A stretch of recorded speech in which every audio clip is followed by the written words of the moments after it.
Well, I have written a book on the film AMAR Akbar Anthony, which was made in 1977. It's part of a series run by HarperCollins Publishers.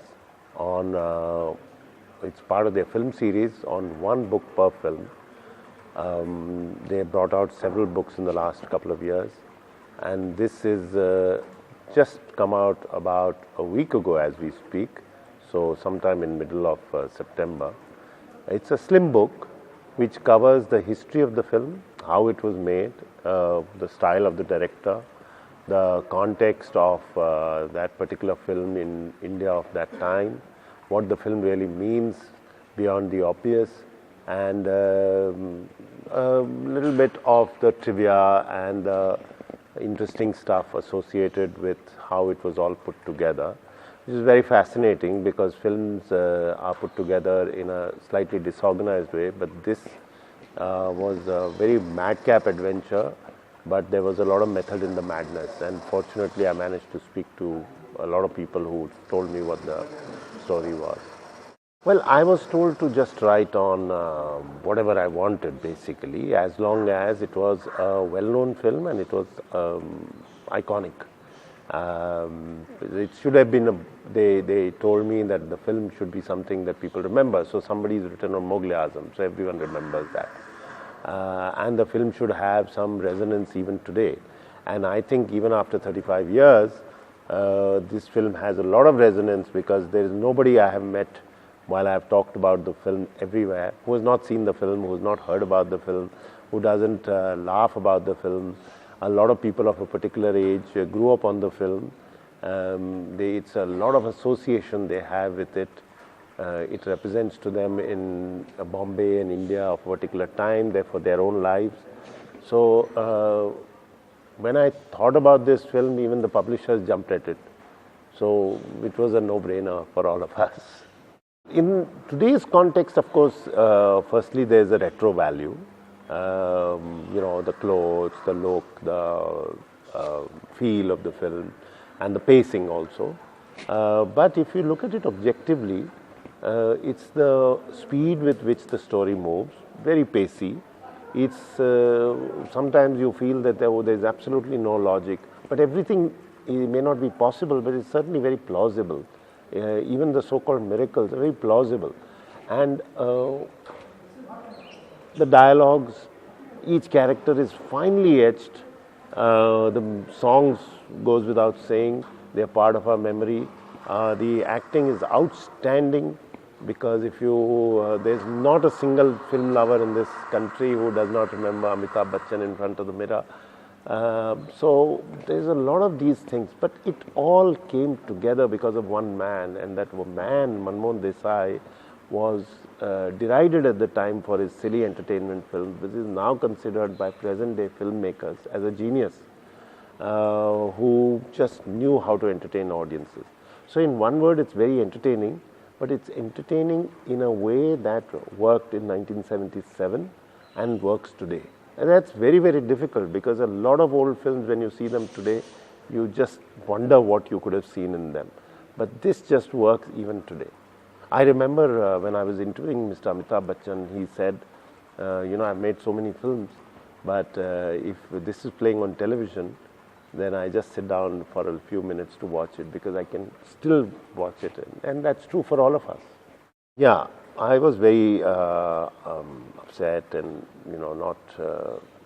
I was felt sad that Manmohan Desai had passed away, but fortunately there was a book on him and a whole lot of other interviews. So then I met his son Ketan, who was his assistant, who was a schoolboy, but he was an assistant on the sets.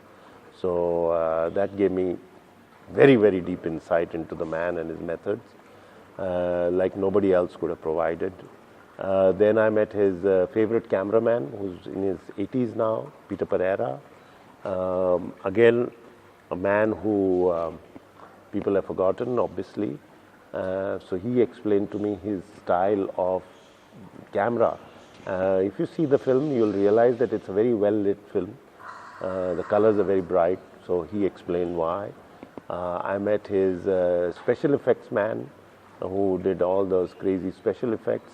I met his music director, Pyarelal ji, So these are behind the scenes. And of course, the most important person behind the scenes in my book is Kader Khan, who wrote those fantastic dialogues. And Kader Khan ji Saab does not talk to people easily. He has vanished from the Bombay scene. He was living abroad, but I managed to get him when he came down. And I spent a long session with him where he explained the whole dynamic of how he wrote the dialogues. And the dialogues are different for each character. And then I met the stars. Well, most of them. I met Amitabh Bachchan, with great memories. Rishi Kapoor, who had even better memories. He was just laughing as he told me certain anecdotes. Shabana Azmi, and all the character actors had passed away. Jeevan, Pran, Mukri, very sad. Nirupa Roy. And Parveen Babi had also passed away. It was a loss. And, you know, so behind this camera, in front of the camera, all kinds of people. Yes, they are covered because you see, Amitabh Bachchan speaks in a particular Bombay way. That language you will not find anywhere else, but in parts of Bombay, in a particular style. So because he is a bootlegger, he is a Catholic bootlegger, so it works for him. Akbar speaks in a slightly better language, nuanced language, Urdu, but not in a refined way because he is not a very highly educated man. So those are important nuances. And in fact, he mentions, which I found very interesting, that the kind of street language that he introduced in that film has now become very commonplace with all kinds of actors, even if the role does not demand it, trying to talk like a Bombay street, but it just doesn't demand it, or what they call taporina. So he explained that why he did it and why it worked at that time, but he felt regret that it's being used so liberally. It's very clear who it's aimed at. It's aimed at two kinds of people. Firstly, it's aimed at the cinema lover, but it's aimed at people who have nostalgia, but who are serious cinema lovers, because it's a serious book. It's very pacily written, I hope, but it's a serious book. So it's aimed at the serious lover of cinema, of Hindi cinema.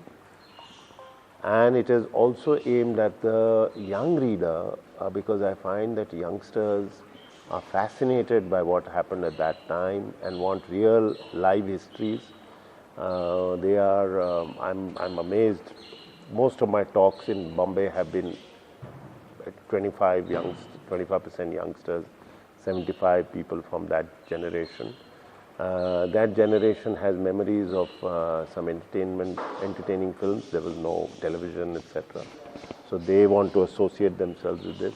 And youngsters who are serious want to know what the 70s were all about. The 70s are quite big.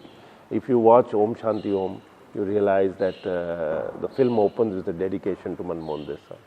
So now, clearly, there is association in the public mind of what a fun director he was, what a clever director he was.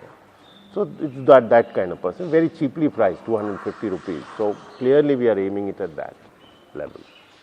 Well, I'd certainly like readers to buy it, but I think there's a growing body of work on cinema writing, good, intelligent cinema writing, non-academic, aimed at the lay reader. The film series covers that kind of need, and I'm a journalist by training and profession, so I have made sure that it has firstly journalistic rigor in terms of research, but also has journalistic writing in terms of pace. So I think readers are very fortunate. We are fortunate that there's a lot of body of work coming out today. I must also tell you that I have looked at the film in two particular ways, beyond the obvious lost and found theory, is that I think it represents a certain secular idea of India of the time, and it also is a film made about Bombay. It's a Bombay film. That doesn't mean that others are excluded, but it's a Bombay film. And it's an idea of, it's a secular film. It's a film about secularism. I always say secularism with a small s.